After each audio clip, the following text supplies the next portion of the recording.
bir yıl boyunca bizi yalnız bırakmayan siz emanet izleyicileri, bugün itibarıyla biz küçük bir ara vereceğiz çekimlere. Yeni sezonda tekrar birlikte olmak umuduyla diyorum. Bravo hocam!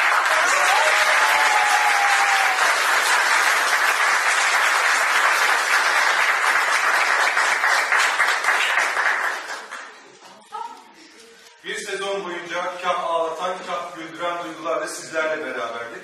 Yeni sezonda da çok heyecanlı, sizi ekranlara kilitleyecek çok güzel bölümlerle inşallah karşınızda olacağız. Bravo!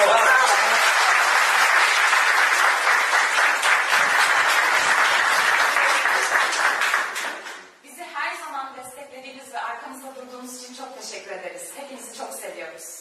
Bravo!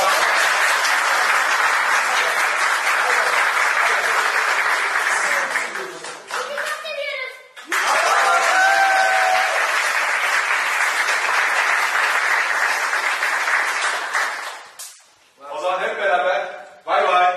Bay bay! Emanetle kalın.